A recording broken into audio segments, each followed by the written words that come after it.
My name is Molen, and I am from Cameroon, Africa in miniature. Advocacy journalism first landed me a seat in the Africa Meets Europe conference in Germany. I come from a community where everyone goes to bed around 7 p.m. I have 2 weeks in one of the expensive hotels in Europe.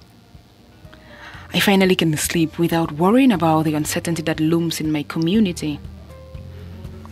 I can now walk the streets without fear that a stray bullet or bullet on target can take away my life. But sometimes I can't help but worry about my beautiful family back home, especially my 2-year-old son. You're 22 minutes late. In less than 2 weeks, you have accumulated more than 62 minutes of lateness. I'm so sorry. By 1 minute equals €1. You have already owing me 62 euros. Sir, please, I'm so sorry. By the end of the month, it will be 200 euros. Adding broken plates, lateness, you will owe me money. So sorry, it was traffic. There was a lot of traffic. And I have This a long walk is Europe. Now go to work. Go. Everyone's tears, and they're inside our private war. I died the night before, and all of these remnants of joy and disaster. What am I supposed to do?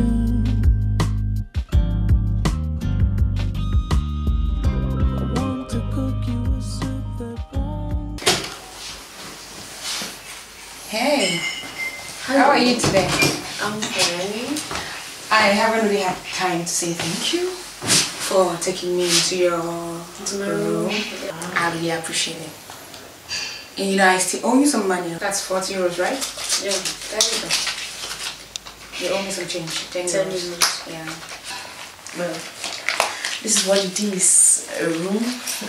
But guess what? This has been my home for 2.5 years now. I was going through your Facebook profile and I saw some pictures of you. You had quite an amazing life back there. What were you thinking? I mean, people just make it look like it's so easy to live here, but it's horrible, especially when you're undocumented. Tell me, what were you running away from?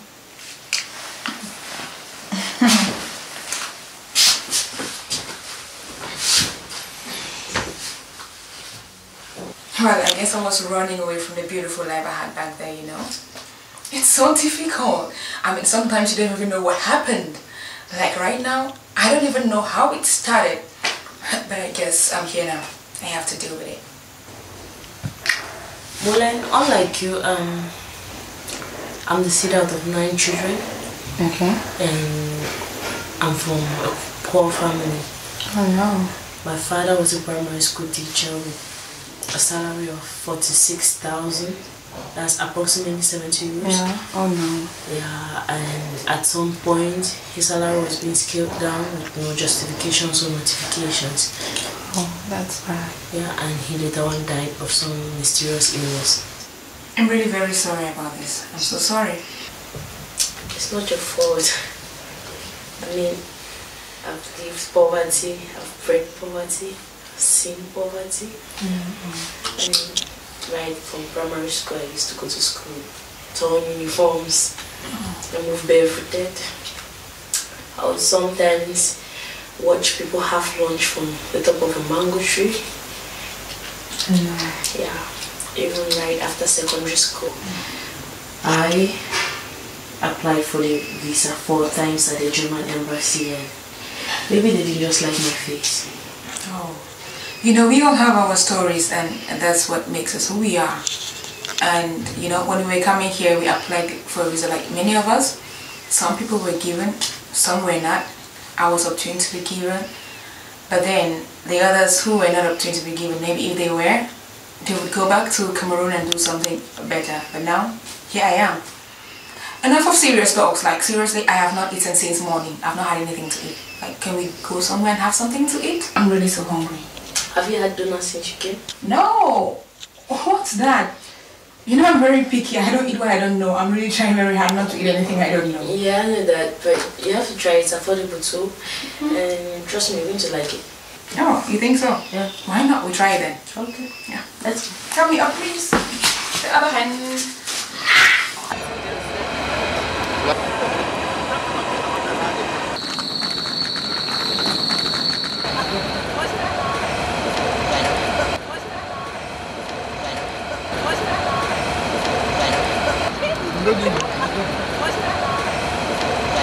From your story, I assume you were never given a visa. So how did you finally get here? Well, that's a story for another day. I mean, you don't want to hear it now. Okay. You see those guys over there? Yeah. They are not your friends. I mean, I've heard that like 1,000 times. So am I just going to spend all my life running away? No, because the lay hands on Israel now, you're undocumented, and you're going to be shameful to put them. Let's go down. Yes. This is how I spend my life here after I decided to stay illegally. Running. Running away from everything. You come here. You're relieved of your duties. Go home. What? Why am I even surprised? I mean, I saw this coming already. You listen, I am the one calling the shots, and as far as I know, you're even undocumented. So what are you going to do? Are you going to report me or what? This is totally unfair, sir. I'm sorry. Are you crying now? Crying like a baby? Get out. This is one of the meanest humans I have met in all of my life. I mean, losing my job means nothing to him. But to me, this means no means of survival. The more I beg him, the meaner he becomes. Does he even care? Of course not. No one really cares.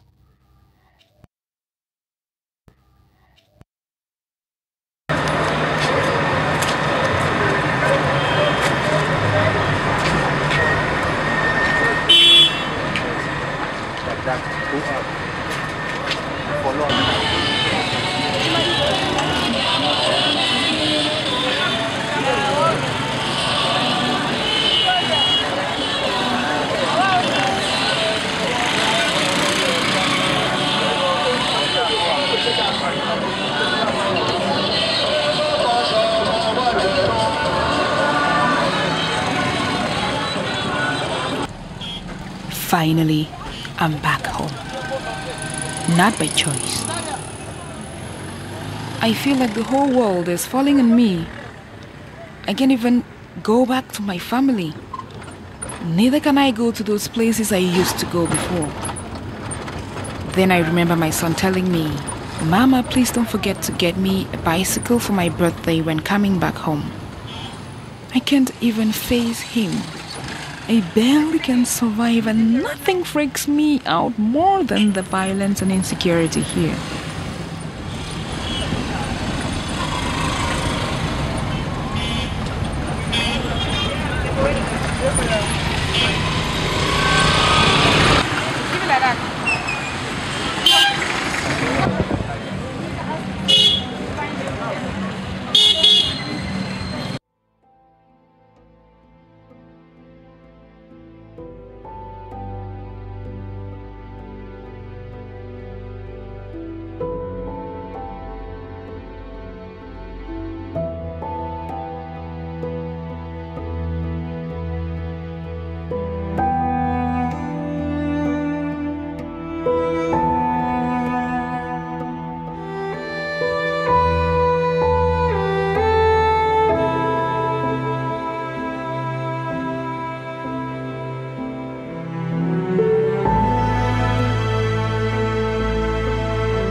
My worries and fears have drowned me enough.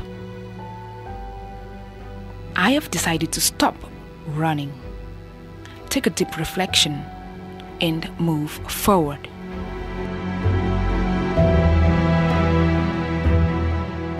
Actively involving the youth in proactive conversations and advocacy is the best way I know how.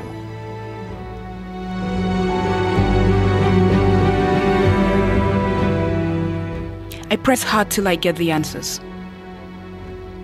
I actually think advocacy journalism is a good way to serve my community.